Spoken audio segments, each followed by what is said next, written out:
case is not even about sentencing him. We're in the middle of gathering evidence to try him. Now the court tells us that there is not enough to do so. So what do you want us to do? All we're going to do is celebrate.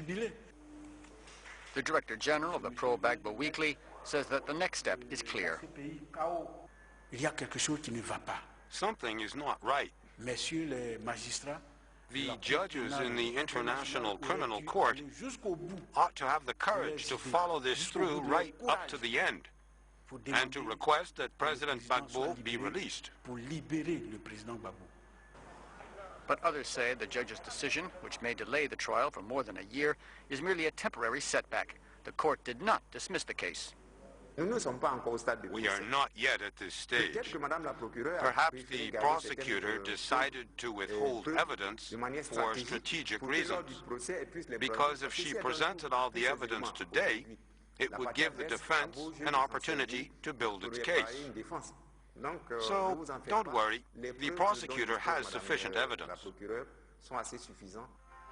In a 25-page report presented on Monday, the judges gave prosecutors until November 15th to provide substantial evidence to support their charges against Mr. Gbagbo.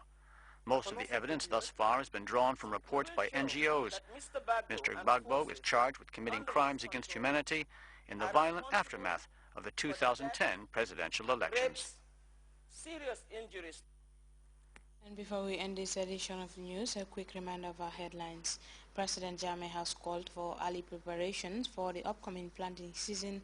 This as the farmer folk look forward to the commencement of a busy period. Gambia Red Cross Society has lifted the lead on a $275 million budget for a raft of disaster management and emergency relief response programs covering a 5-year period. The Hague-based International Criminal Court has suspended the trial of former Ivory Coast President Laurent Gbagbo for want of evidence. And Turkish Prime Minister Recep Tayyip Erdogan has denied suggestions the raging street protests in Istanbul and other major cities could turn to a Turkish spring. That's all in this edition of the news. Thank you very much for your time and enjoy the rest of our programs.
In Africa, there are over 200 different languages representing distinct peoples and cultural groups. One cultural figure that is common across West Africa is the Griot.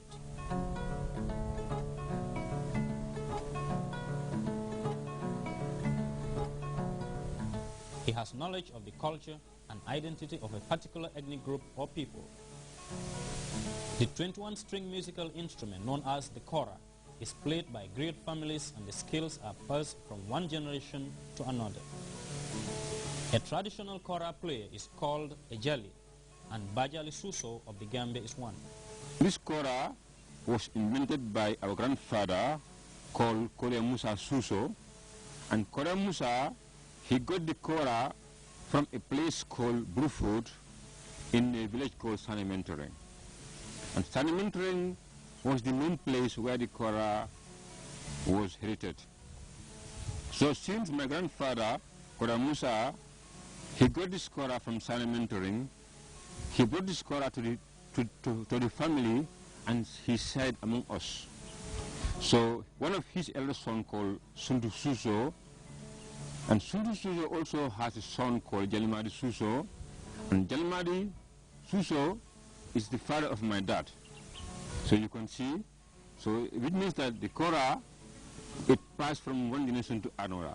The origins of the Kora can be traced as far as the days of Sunjata Keita of the Mali Empire.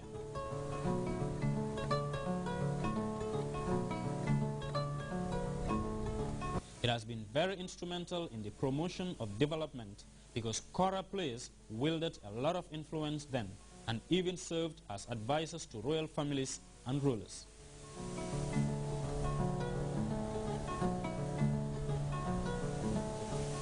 One of the first European explorers to set foot in Africa, Mungopak, described the Kora as a large harp with 18 strings in a book he wrote in 1799.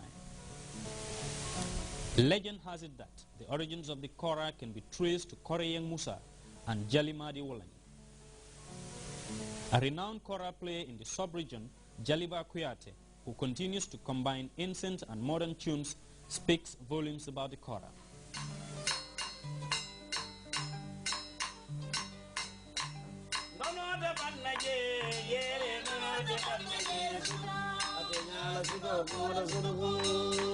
Kora originates from the Gambia.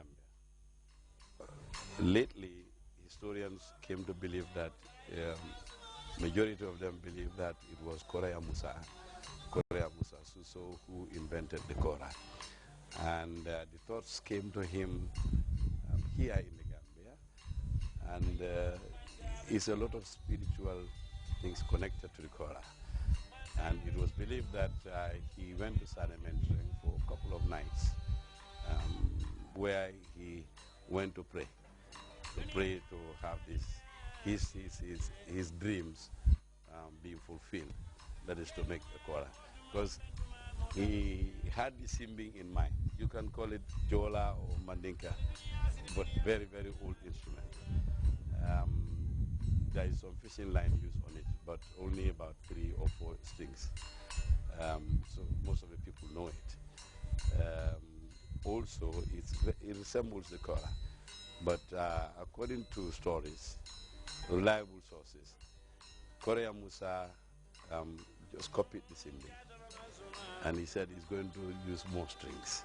Although he was doing the collection, and some believe that the building took place in the campus. And I think this is why the Kora spread up to that area, and from the campus, from the 2 Guineas also into Mali. But this is the main headquarters. Most historians agree on certain aspects of the history of the Kora, but the exact place and the family that is credited with making the first Kora is a source of disagreement. The debate is raging and will continue to rage. But one thing is certain, the unique is still thrilling and entertaining people living well beyond the borders of West Africa. The solventation of the universe, of the whole world, that is the notes of the whole world, are 7. Do, re, mi, fa, sol, la, ti. Those are the notes. And the Kora has got all these notes in 3 forms: in treble form, in mid, and in bass. So 3 times 7 is 21.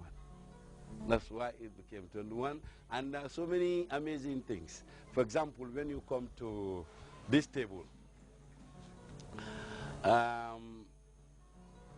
fixing the figures of the universe. The figures of the universe are 0, 1, 2, 3, 4, 5, 6, 7, 8, 9. Whatever figure you may write, you have to use the combination of this.